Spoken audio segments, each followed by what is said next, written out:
Hello everyone, আসসালামু আলাইকুম। সবাইকে স্বাগতম। আজকের ভিডিওতে আমি দেখাবো কিভাবে আমি আমার গাছগুলোর যত্ন নিই। প্রতিদিন সবসময় আমি চেষ্টা করি সকালে পানি দেওয়ার গাছে, যাতে মাটিটা একটু স্যাঁতসেঁতে থাকে। আর এটাও লক্ষ্য রাখি যাতে পাতায় বেশি পানি না পড়ে, কারণ পাতায় বেশি পানি পড়লে ফাঙ্গাস বা পোকার সংক্রমণ দেখা যায়। তো যেহেতু আমাদের আম গাছে একটু পোকার সংক্রমণ হয়েছিল, যে মানে পিঁপড়ার সংক্রমণ, তো এর জন্য আমি প্রথমে স্প্রে করে নিচ্ছি। আমি না, আম্মু করছে, আমি ভিডিও ক্যাপচার করছিলাম। তো স্প্রেটা বানানো হয়েছিল মূলত নিম পাতা, রসুন আর কাঁচামরিচ এগুলো দিয়া, কারণ এগুলো দিলে একটু গাছের পিঁপড়ার সমস্যাটা একটু কমে। তো এগুলো দেওয়ার পর আমি সব গাছে ভালো মতো স্প্রে করছিলাম। এটা হচ্ছে ধনিয়া পাতা গাছ, আর এগুলো হচ্ছে পেয়ারা গাছ। এগুলো এখনও বড় হয়নি, একটু ছোট টাইপের। আর এখানে হচ্ছে ড্রাগন গাছটা। সবগুলো গাছই স্প্রে করা হবে। তো আমি মানে আম্মু প্রথমে হচ্ছে আম গাছে স্প্রে করতেছিল, আর আমি বাকি গাছগুলো ভিডিও করছিলাম। ওই পাশে হচ্ছে লাউ গাছ আছে আর জবা ফুল গাছ আছে। এইটা হচ্ছে জবা ফুল গাছ। তো এগুলোরও স্প্রে করা হবে একটু পরে। আর যে পাতাগুলো গাছে শুকায় গেছিলো ওগুলো আমি ফেলে দিছিলাম, কারণ পাতা থাকলে পরবর্তীতে নতুন পাতা জন্ম নিতে একটু সমস্যা করে।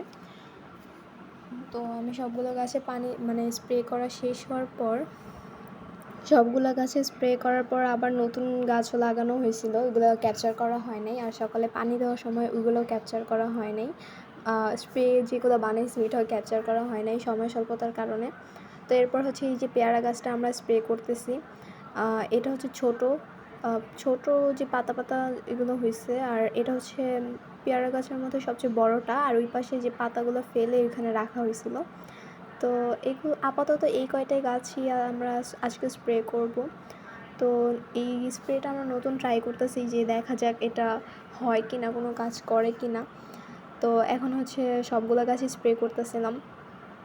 স্প্রেটা যেহেতু ঘরে বানানো হয়েছে, তো আমরা শিওর ছিলাম না যে এটার কাজ করবে কি না। তাও একবার ট্রাই করতেছিলাম, যেহেতু নিম পাতা দিয়ে বানাইছি।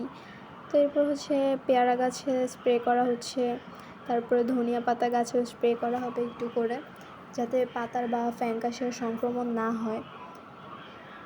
তো স্প্রে করতেছিল আম্মু আর আমি ভিডিও করতেছিলাম। তখন সকাল একেবারে 6টা বাজে এরকম টাইম। তো এখন হচ্ছে পেয়ারা গাছে স্প্রে করতেছে। এরপর হচ্ছে এই যে এখন ড্রাগন গাছে স্প্রে করা হইতেছে। তো ড্রাগন গাছের একটু পোকার সমস্যা ছিল, তো এরপরে ছোট যে পেয়ারা গাছটা ছিল ওইখানেও স্প্রে করে দিতেছে। আর পাশে হচ্ছে যে একটা লাউ গাছ লাগানো হয়েছে, ওটাতে মানে স্বল্প পরিমাণে স্প্রে করা হয়েছে। তো এই পাশে হচ্ছে আমাদের বাড়ির নিচের যে একটা জায়গা ছিল, এখানে হচ্ছে ধনিয়া পাতার শাক বোনা হয়েছিল। এগুলো একটু মোটামুটি বড় টড়ো হয়েছে। ধনিয়া পাতাগুলো আম্মু উঠাইতেছিল, এগুলো খাওয়ার উপযোগী হয়েছে। তো মাঝখান দিয়ে অনেকগুলো নাই, কারণ এগুলো নষ্ট হয়ে গেছে। তো এটা হচ্ছে পরবর্তীর ভিডিও।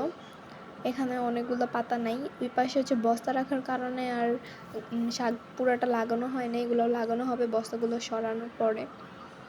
তো এখানে হচ্ছে ধনিয়া পাতা তোলা হইতেছিল, আর শাকগুলো আমরা পরে তুলবো, একটু বড় যখন হবে তখন তুলবো। তো সবাইকে ধন্যবাদ ভিডিওটি শেষ পর্যন্ত দেখার জন্য।